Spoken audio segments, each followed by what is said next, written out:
Онака пријатна вести соопшти, дури го изненади и преведувачот, реков и ние сме изненадени дека до јуни, до крајот на преседавањето, дека Македонија ќе почнат преговорите за Европската Унија. Потоа имаше многу настани врзани со штрајкови, де пред седишта на партии, де пред влада се менува натаму наам. Имавме интерпелации, но јас во оваа недела не решив да ги коментирам тие настани како што вообичаено го правиме од наш агол, туку го поканивме за гостин во студиото човекот кој што ги има сите одговори, кои што нема да го направиме тоа од наш агол, туку ќе го направиме од вистинскиот агол. Гостин во денешното издание на магазинот ние е премиерот Никола Груевски. Добар ден. Добар ден. Јас не ги реков, не ги коментирам, вие сте тие кои што дефинитивно ги имате одговорите за се она што е актуелно. Ке видиме. Ке видиме, да. Добро, јас предлагам да ги пуштиме рекламите, да ги одгледаме и одиме со разговорот во студиото.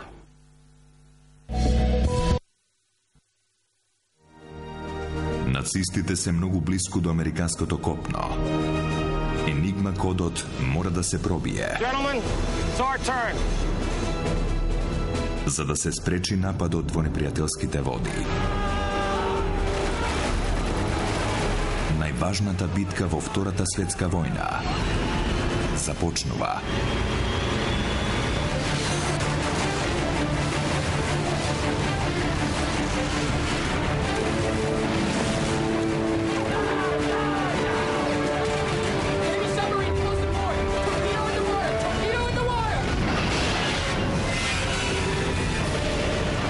Вечерва 23 часот и 30 минути. Метју Меконахи, Харви Кајтел и Џон Бон Џови во Скаровецот. Подморницата 571.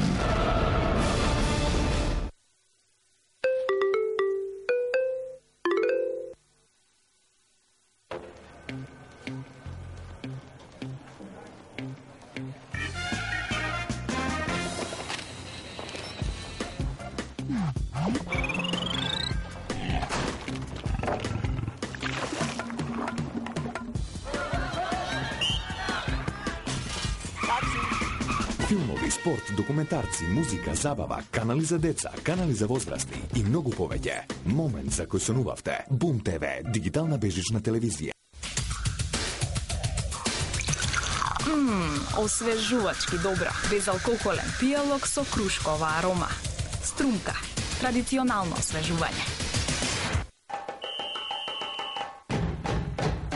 Навивај со One и учествувај во големата SMS наградна игра. Секој ден Бум ТВ пакет, секоја недела домашно кино со LCD телевизори Бум ТВ пакет. И на крајот од играта можеш да освоиш една од Sony PlayStation 3 наградите или главната награда патување во Јужна Африка за 2 лица на фудбалски натпревари сафари. Испрати SMS порака со содржина One на бројот 1400 и започни играта. One, секаде заедно. Тато за еден час може да подигне 200.000 лифт. Внук ми за еден час може да сготви 1 милион ручици. Мајка ми за еден час може да осветли 100.000 улици. Комшијата за еден час може да стопли 300.000 дома. Братучет ми за еден час може да направи 2 милиона кафиња. Мојот школски другар за еден час во погон може да стави 10.000 фабрики.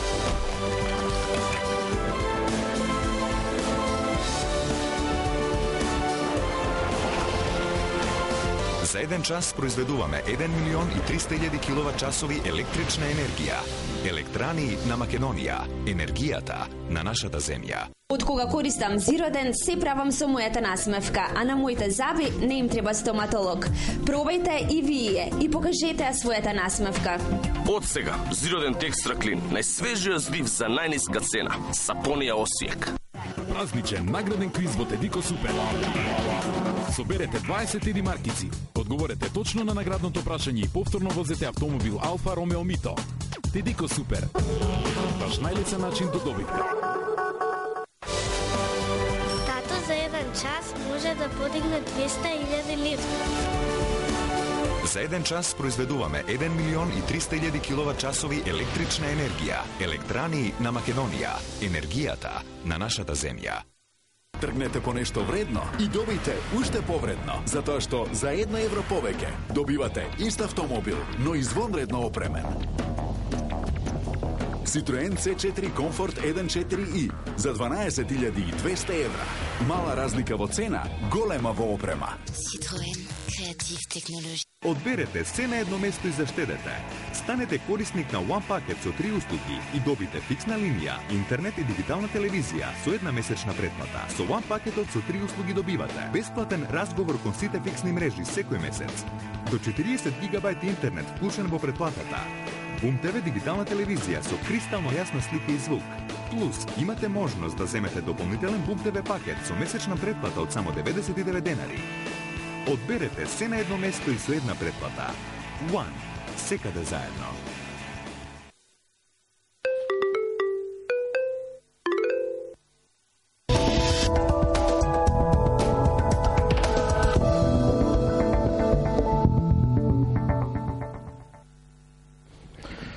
Така рековме гостин во студиото премиерот Никола Груевски веднаш со првото прашање, она што претпоставувам дека дефинитивно сите ги интересира и сите граѓани на Македонија и она што е меѓународна заедница, тоа е прашањето за името. Докаде се преговорите, требаше да има директна средба, односно да има средби со преговарачот Нимиц, ќе има ли нова рунда, нема да има нова рунда? Од она што јас знам, медијаторот Нимиц подготвува некаква нова идеја или предлог, ќе видиме во која форма ќе го представи. Тој повремено телефонски, понекогаш и по имейл, комуницира со двата преговарачи. Најави дека најверојатно некаде во месец мај ќе го даде неговиот нов предлог или нова идеја или сет на идеи, така што од тој аспект и ние сме во исчекување. Се надевам дека ќе имаме предлог кој што ќе биде избалансиран и кој што би бил прифатлив за граѓаните на Република Македонија, но во овој момент само се надевам. Не можам ништо да потврдам, затоа што и не знам точно што тој ќе понуди. Ајде да бидеме конкретни. Значи, има еден предлог кој што последниве месеци е актуелен, Република Северна Македонија. Дали тој предлог е прифатлив за премиерот Никола Груевски? Знаете што, за ова прашање може да одговорат само граѓаните на Република Македонија на референдум. Значи, ние ако ја добиеме таа понуда која што впрочем Грција ја понуди пред подолго време, Република Северна Македонија за целосна меѓународна употреба, тоа е предлогот на Грција. И ако Грција тоа каже дека едно такво име би го поддржал и ако се создадат услови за референдум, јас би можел единствено да организирам како премиер и како влада да организираме референдум. Ако ме прашате како јас ќе гласам на тој референдум? Да, па затоа што постојано е, нели, она приказка дека владата го крие својот став, нема став, молчи, сите излегуваат, се лицитираат со некакви предлози. Владата има став и имаме во нашата програма ние, што е нашата позиција. Но на конкретното ваше прашање, значи ако на референдум биде поставено прашање Република Северна Македонија за севкупна меѓународна употреба, јас би гласал против. Моето конкретно прашање е што Македонија прави во нашо значи преговори, во нашо значи ако може така да каже олеснување на нашата позиција, во нашо значи лобирање, затоа што денови во Македонија дефинитивно Грција ја вклучи на, ако може така да наречеме, веќе булдожерска дипломатија. Значи, луѓе влегоа и во Македонија да лобираат. Не е само приказната дека се врти надвор, дека лобираат она што е меѓународна заедница, него дојдеа тука кај нас, дефинитивно. Тоа не е прв пат. И во минатото Грција лобираше внатре во земјата. Впрочем, неодамна, кога се закараа внатре во десницата, во десната партија, слушнавме обвинување дека во почетокот на 90-тите години исчезнале некои вреќи со пари во Министерството за надворешни работи на Грција и дека почнаа да се обвинуваат кој бил виновен за тоа што исчезнале, но кажаа дека тие пари биле за лобирање за проблемот со нашата држава што го имаат со името и дека ги користеле за такви цели. Така што таквите обиди, веројатно според она што го чувме од владеачката тогаш, не, од тогаш тазе опозиционата партија, значи беше нешто откако изгубија, и откако почнаа внатрешните партиски пресметки околу тоа кој ќе биде наследникот на Караманлис. Од тоа се гледа дека уште од ранните 90-ти години имало некои такви активности, а се гледа од авион, дека денеска ги има многу повеќе од тогаш. Мојата идеја е, каде се, ако може така под наводници да кажам, нашите вреќи пари. Што ние работиме во тој поглед за продавање, ако може така да кажеме, нашата приказка, пошто актуелно се продаваат најразлични приказни во тие дипломатски кругари и во тие преговори. Каде сме ние? Тие влегува внатре лобираат, каде сме ние со нашата